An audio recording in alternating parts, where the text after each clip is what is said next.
Assalamualaikum warahmatullahi wabarakatuh. Ketemu lagi dengan saya Yusi Sri Mulyani, saya guru geografi di SMA Negeri 1 Cibilin. Pada kesempatan kali ini, saya akan menjelaskan video pembelajaran buat laporan IKI bulan November 2022. Video pembelajaran kali ini yaitu akan membahas tentang materi kelas 11 semester 1, yaitu dengan tema ketahanan pangan nasional, penyediaan barang industri, serta potensi energi baru dan terbarukan di Indonesia.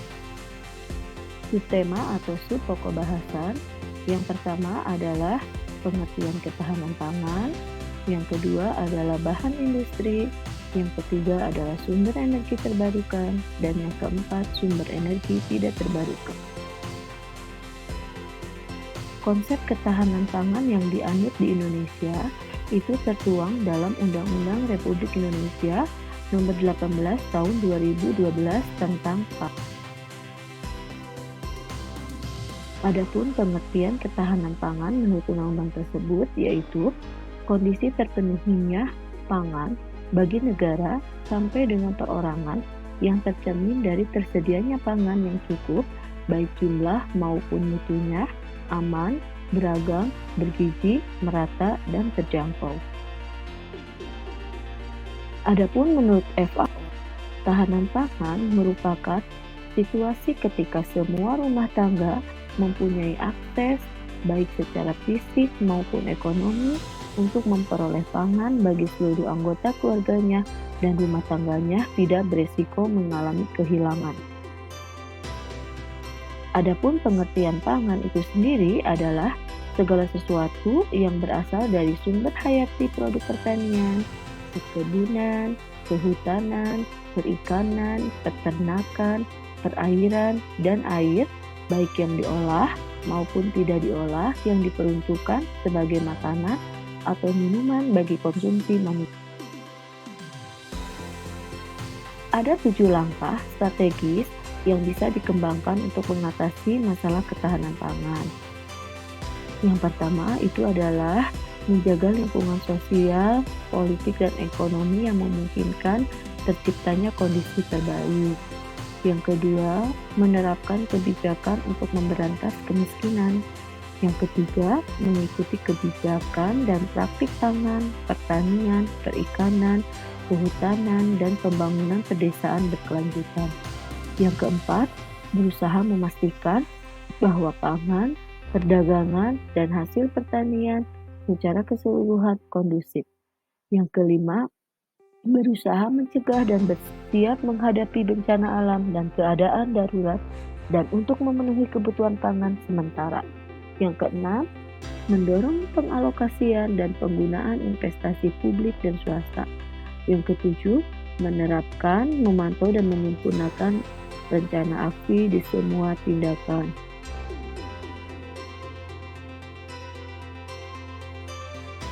Ada 4 komponen yang harus dipenuhi untuk mencapai ketahanan pangan.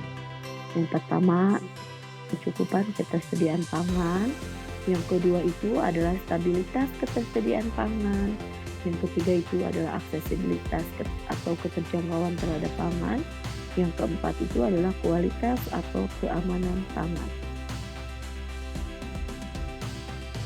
Selanjutnya, saya akan menjelaskan tentang bahan industri.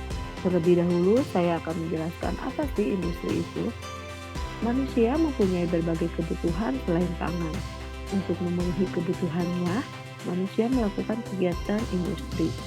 Industri adalah seluruh bentuk kegiatan ekonomi yang mengolah bahan baku dan memanfaatkan sumber daya industri sehingga menghasilkan barang yang mempunyai nilai tambah atau manfaat lebih tinggi termasuk jasa industri. Bahan baku industri. Bahan baku adalah bahan mentah, barang setengah jadi, atau barang jadi yang dapat diolah menjadi barang setengah jadi, atau barang jadi yang memiliki nilai ekonomi yang lebih tinggi. Penggunaan bahan baku dalam proses produksi hendaknya mengikuti standar industri hijau. Adapun industri hijau adalah industri yang dalam proses produksinya mengutamakan upaya efisiensi dan efektivitas penggunaan sumber daya secara berkelanjutan dan menjaga tarian lingkungan. Selanjutnya ada 3 jenis industri berkaitan dengan bahan bakunya. Yang pertama itu adalah industri ekstraktif, yaitu industri yang menggunakan bahan baku yang langsung diperoleh dari alam. Contohnya itu adalah pertambangan, pertanian, perkebunan, dan perikanan. Yang kedua itu adalah industri non-ekstraktif, yaitu industri yang menggunakan bahan baku dari hasil-hasil industri lain. Contohnya itu adalah industri pakaian jadi.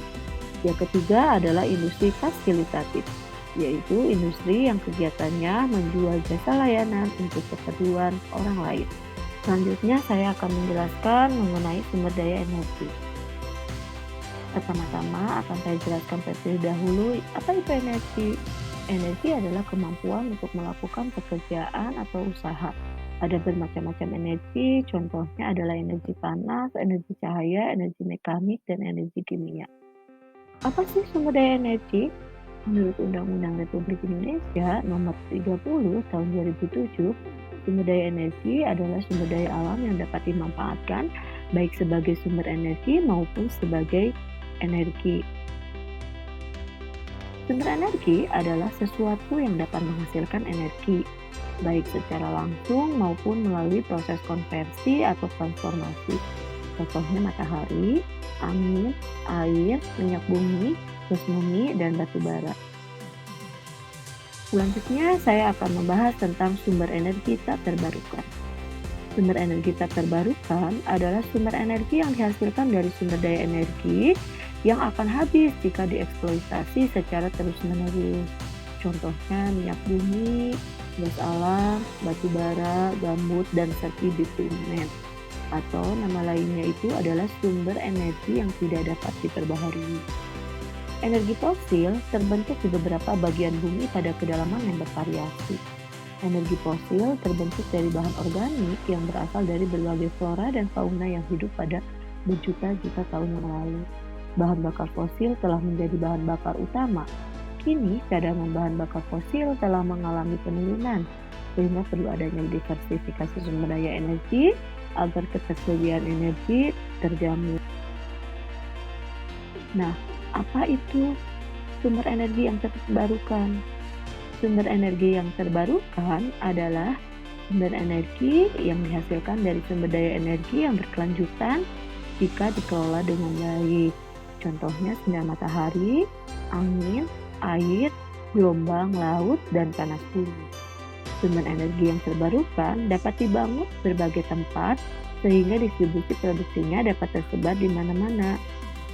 Pengembangan sumber energi yang terbarukan sebagai sumber energi alternatif dan ramah lingkungan perlu diperhatikan karena penggunaan energi fosil terus meningkat. Maka mulai saat ini kita harus menggalakkan penggunaan energi alternatif karena dari bahan bakar fosil itu semakin hari ketersediaannya semakin terbatas. Demikian pemaparan dari saya tentang materi ketahanan pangan, bahan baku industri, dan energi. Kurang lebihnya saya mohon maaf. Assalamualaikum warahmatullahi wabarakatuh.